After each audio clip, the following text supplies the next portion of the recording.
তাৰ আজি এটা ভিডিঅ' লৈ আহিছে আপোনালোকে নিজৰে এটা অনুভৱ প্ৰেমৰ অনুভৱ বুলি ক'ব লাগিব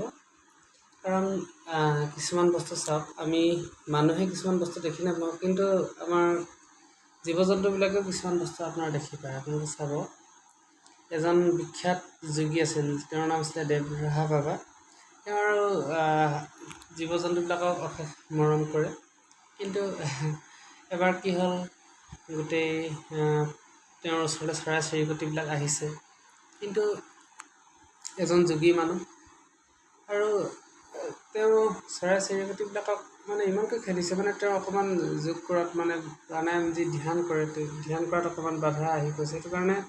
ইমানকৈ খেদিছে কিন্তু মানে কি হ'ল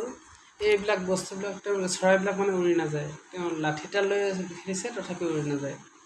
তাৰমানে মানুহৰ যি হৃদয়ৰ যিটো প্ৰেম ভাৱ মানে জীৱ জন্তুৰ প্ৰতি থকা এটা প্ৰেম বা হৃদয়ৰ যি এটা পোহৰ ভাৱ সেই ভাৱটো মানে প্ৰেমৰ যিটো সেই বস্তুটো মানে চৰাই চিৰিকটিবিলাকে তেওঁক ধুনীয়াকৈ দেখি আছে সেই বাবাজন আছিলে নামটো আছিলে দেৱৰাহা বাবা বুলি কয় তেওঁ 250 বছৰ জীয়াই আছিল বুলিয়ে বহুতে ক'ব বিচাৰে তেনেকুৱা ধৰণৰ ঘটনা এটা মোৰ ক্ষেত্ৰতো ঘটিছিল কেইদিনমান আগত আমাৰ ঘৰতে কুকুৰ কেইটামান আহে আৰু সিহঁতক খুব বিস্কুট চিস্কুট দিওঁ আৰু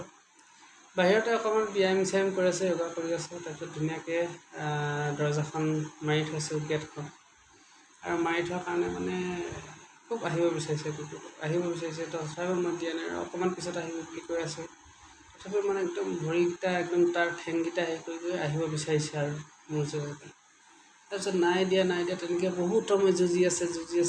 আছে অকণমান পিছতে আমাৰ ঘৰৰ আগত যিটো হোষ্টেল আছে তাৰ সৰু ভাইটি এজন আহি কৈছে দাদা আপুনি কি কৰিছে কুকুৰটোক যে যাবলৈ দিয়া নাই আপোনাৰ ওচৰতে চাওকচোন কিমান কান্দিছে বোলে আপোনাৰ তাৰ চকু পানী ওলাই গৈছে বুলি কৈছে তাৰপৰা মই সঁচা নে মিছা চাব গৈছোঁ গোটেই মানে তাৰ একদম সেইবিলাক ওলাই মানে চব পৰি আছে আৰু টোপালকৈ এইটো এটা অনুভৱ আৰু মনৰ যে কিছুমান বস্তু আমাৰ মানুহে আমি দেখি নাপাওঁ কিন্তু জীৱ জন্তুৱে দেখি পায় এইবিলাক ঘটনা আৰু মানুহৰ এতিয়া আমি ঘাট প্ৰতিঘাতৰ মাজত ডাঙৰ হোৱা মানুহ হিচাপে আমি আৰু জীৱনত অসংখ্য ঘাট প্ৰতিঘাতৰ সন্মুখীন হৈছোঁ কি ক'ব আৰু এনেকুৱা ধৰণৰ ঘটনা বহুত মানুহে হৃদয়ত কিছুমান দুখো দিয়ে মানুহ তথাপিও হৃদয়ৰ যি আমাৰ এটা বস্তু বা প্ৰেম ভাৱ ধৰক আপোনাক টকা পইচা আপুনি একো কৰিব নোৱাৰে টকা পইচা আছে আপোনাৰ এটা কৈছে ন আপোনাৰ যি মানে আপোনাৰ হাতত টকা পইচাহে আপোনাৰ স্থায়ী নহ'ব পাৰে কিন্তু হৃদয়ৰ যি প্ৰেম তাক স্থায়ী বুলি কৈছে সেইটো আপোনাৰ কোনেও সেইটো মানে হেৰি কৰিব নোৱাৰে আপুনি কাৰোবাৰ প্ৰতি কিবা এটা প্ৰেম দেখুৱাইছে তাৰ এটা উচিত এটা আপোনাৰ তাৰ পৰিণাম এটা আপুনি তাৰ ফল এটা আপোনাক দেখুৱাব ভগৱানে কাৰণ প্ৰেম বস্তুটো আপোনাৰ হৃদয়ৰ বস্তু এটা ঘটনাৰ কথা কওঁ নকৈ নোৱাৰিছোঁ আৰু এজেগাত গৈছিলোঁ আৰু ডেকাৰ বয়সৰ এটা চঞ্চল ভাৱ এটা থাকে তাৰপিছত মানুহে আৰু তেওঁলোকৰ কিছুমান ধৰক এগৰাকী ঘৰত গৈছিলোঁ আৰু মানুহ এগৰাকী ঘৰত ছোৱালী এগৰাকী ঘৰত তাৰপিছত কি হ'ল তাৰপিছত এনেকৈ বিহু বতৰত যোৱা কথা তেনেধৰণে আৰু তাৰপিছত তেওঁলোকৰ ঘৰৰ মানুহে মোক বহুত বেয়া ধৰণৰ ব্যৱহাৰ কৰিলে এজেগাত কৰি তাৰপিছত খুব এটা অন্তৰত কিবা এটা ভাল এটা ভাৱ আছিলে তাৰপিছত যেতিয়া আৰু মাক গৰাকীয়ে কুকুৰ মেকুৰী তেনেধৰণে ক'ব বিচাৰিলে ধৰক বেয়াকৈ তেতিয়া এটা ভাল লগা মানুহৰ প্ৰতি আপোনাৰ বেয়া এটা ভাৱ আহি যাব পিছাব গতিকে মানুহৰ ক্ষেত্ৰত মানুহে যিটো বস্তু দেখি পোৱা নাই আপোনাৰ মানুহৰ